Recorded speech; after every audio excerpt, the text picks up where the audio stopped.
Welcome to 10 Questions. Profiles from a Distance. A Dirtbag NPR production.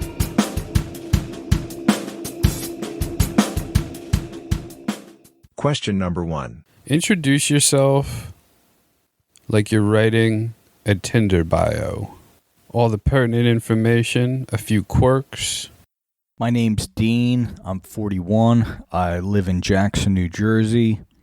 In my free time, I like to think that I'm a musician. I'm in a couple of different bands and mess around with some production stuff. And yeah, I just like to hang out with good people, have good laughs, good beers, good smoke. And I like to fish when the weather and time allows it. First off, I want to say that Dean is responsible for the opening beat and the outro beat. It is delightfully spooky, and man, if I had more skills, I would make it into a song someday, but I don't think I have anything to rap about. It's always so weird to me when I hear my friends' age, because most of my friends are in their 40s, and then I'm almost 40. And that doesn't feel real, you know? I don't know if that's ever going to change. Like, one day most of my friends will be in their 60s, but I'll be 58. How did this happen? To say that he dabbles in music is, I think it's a bit of an understatement. He has been part of two of my favorite punk rock bands in the Jersey Shore scene. He's currently in Dab Nebula, which I think I would describe as stoner metal, but he might define it differently. Question number 2. What's the first experience as a child that you truly remember? Whether it's a birthday party or mowing the lawn, something like that. I was maybe around 4 years old or so, and there was family over, distant family that I didn't see all the time. For some reason, I had this small little leather jacket, and I was pretending to be Arthur Fonzarelli, and just people laughing, and I was trying to be an entertainer, and I really don't remember much else about that experience, but I just remember that happened in a house I used to live in. I can see a tiny Dean doing a Arthur Fonzarelli, walking around, hitting things, yelling "A." I can also see it as like a tiny Dean Ramone. Not bad, not bad. Question number 3. Do you have a hobby you always wanted to pursue that you never followed through on? That always sits in the back of your mind? I've always been curious about comedy and, maybe some stand-up stuff, but more writing it, and probably wasn't confident enough to do it in my own, so I always thought of, having a few little henchmen with me, comics, and, creating something like that. But it's something that, definitely takes a lot of time, practice, just something I haven't put enough resources into, and it doesn't bum me out that much. I have a lot going on as is, but it's one of those things I've thought about, from time to time. The first thing you're going to learn about stand-up comedy is very important. It's something I always try to tell people. If you want to do it, go to an open mic, see what other people are doing, and that'll alleviate 90% of your anxieties about it. It doesn't take a lot of work, and it doesn't take a lot of effort to do it. I would argue that it doesn't even take that much effort to be good at it. Some people can be a natural. The first step is just going to see an open mic and seeing that no matter how bad you do, there's somebody else doing as bad, possibly worse. Question number 4. What's something you believe to be true that most people think is false? I believe I will be chosen to be the 15th Dalai Lama and the religious leader of the Tibetan people. No, I don't know. There's a lot of shit that I don't know to be true or not, but I feel that certain things in my life have led me to the feeling that there is some kind of higher power, and I know that's not necessarily an unpopular belief, But I feel that as the years are going on, there seems to be less of that. I'm not trying to say everybody should be singing Kumbaya and be getting all their communions and all that happy horse shit. But I think, I know it's kind of cliche, to say really that we're more connected with each other than we think we are, and that the whole world and universe and past the universe is. But I just really believe in a lot of that possibilities, and a lot of that a lot of things do make sense, and there's tons of shit that humans don't know about. And I know that humans really don't like to admit that kind of shit. So, maybe it's just an unpopular belief, or it's maybe just something that isn't said enough. The first Italian Dalai Lama. That's Salvador Dalai Lama. Okay, I'll take it. Yeah, I mean, it's hard. It's hard to reconcile religious beliefs or spiritual beliefs or whatever you want to call them. But I think we all have those moments. I think we all have those moments where you're driving up the highway and you don't look at, 50 cars, where you turn your head at that 51st car and you make eye contact. And both people kind of go, hey, that weird thing happened again, where there was some sort of connection that's undefinable. Yeah, that's a hard thing to process. I mean, I'm somebody who, is not a religious fella, but I also believe that things have happened to me that science can't explain. Moving on. Question number 5.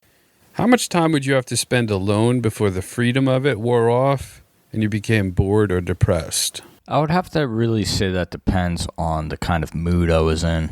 Sometimes I feel like I could be alone for a good while and have plenty of things to keep me occupied before any loneliness takes place. Other times it's, I'm,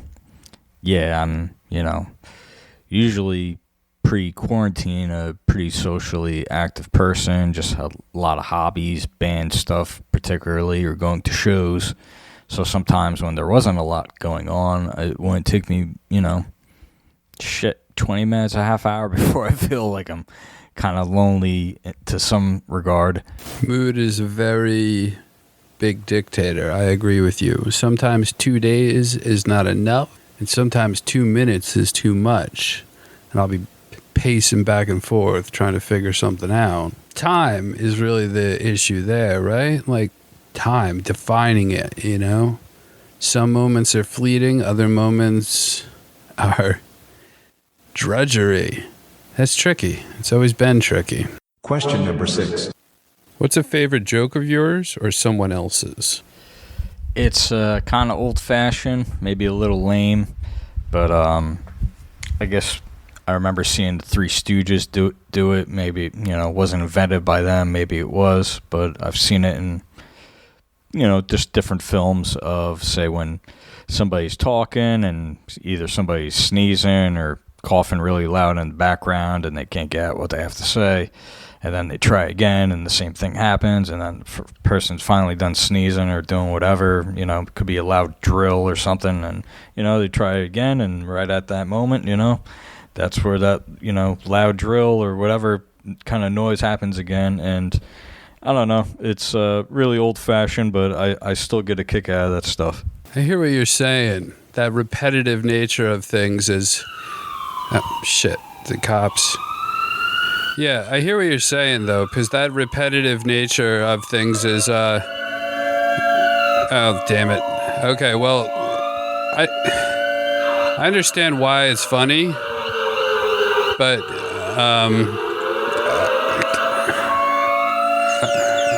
Okay. Well, shit. 1 second. Okay, well, I understand why you think it's funny. I can't really get through a whole thought right now. Question number 7. Make up something that sounds like a racial slur, then use it in a sentence. For example, he's a real soup sipper, if you know what I mean. So I'm walking in Seaside, and I see all these Goombas and greaseballs and the fucking Madigati party over here. And, can't get a fucking word in from, even just to order something because I got the fucking Italian American club fucking surrounded me. So, I don't know. I'm half Italian. That's why I think I could always get away with talking shit on guineas. And fuck them if not. I would like to publicly state that I have no beef with the Madigati crime family and certainly have a amount of respect for Antonio Madigati. The the business boss. The business, yeah, you know what I mean. Question number 8. What's a strange fact about you? I didn't eat a hot dog till I was 37 years old. I was a Make-A-Wish kid. And, I don't know, it kind of feels weird to say because I don't have leukemia and I'm, not some cancer patient right yet that's going to be, has 6 months to live or anything like that. But when I was younger, I had some health problems and my family, I guess, knew somebody who happened to work with the Ocean County Make-A-Wish Foundation, and for whatever reason, they thought I was, some kind of, huge enough success to where it warranted that, which I don't know if I agree with them looking back at that now, and I'm a little embarrassed by it because, there's plenty of other people who do have it worse, but, yeah, that's a little weird fact, and if you want to know more, and if you ever bump into me, want 5-10 minutes of your life wasted, I will provide you the details. I actually know what Dean's wish was. It was to meet, and coming full circle, he wished to meet Arthur Fonzarelli. And that's where the tiny leather jacket came from. And that's a hell of a thing. Question number 9. What's your favorite piece of art? Whether it's an album, movie, painting, or book. I really can't decide on music-wise what's, my favorite. I have a lot of different influences and a lot of things I find really to be great stuff. Not the best reader. I'm a huge fan of Mark Twain's The War Prayer. And if you've never come across that, it's a little short story about somebody who's written off as crazy, but he happens to be a true prophet of the Lord. And yeah, it's a nice little read. I like to check it out, especially during Memorial Day and Veterans Day, and times that our nation is celebrating how heroic it is. So yeah, if you haven't looked at that, I recommend it. Wikipedia has the synopsis of Mark Twain's War Prayer as a scathing indictment of war, and particularly of blind patriotism or religious fervor as a motivation for war. I think I think it is reasonable to assume that we've been at war for so long that we forget that maybe a world can exist without that. Maybe that's something we all gotta learn from. Moving on. Question 10. Final question. Where do you want to be in 5 years? Retired, of course. Traveling the world a little bit. Spending some time in Europe. Yeah, just visiting as much cool little spots in the world that I can. And,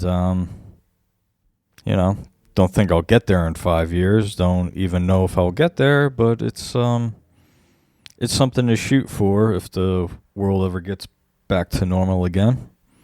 And, yeah, I love traveling. I'll always think I'll be playing music, so I don't think that would change, and I don't have a particular desire of where the hell I want to be in that kind of place. I'm just gonna continue to have fun and continue to have fun. But yeah, I would like to take it easy, not work, and travel. I remember one time being at a local bar, and the band that was playing, everybody was older. Everybody was in their 50s. At the time, I thought it was kind of weird and sad that these guys were trying to hold on to that dream. Now, from a more adult perspective, it's really cool that those dudes are able to get out once or twice a week and do the thing that they loved. I mean, once you relinquish the expectations of your art form, then you're kind of just free to enjoy it. That sounds nice. As far as traveling, man, I don't know. I would say I've been a lot of places, but I'm continuously surprised by what I find in America. Some weird small town. I went to Cheyenne, Wyoming, and it was awesome. Who knew, It's a cool party city with a bunch of record stores.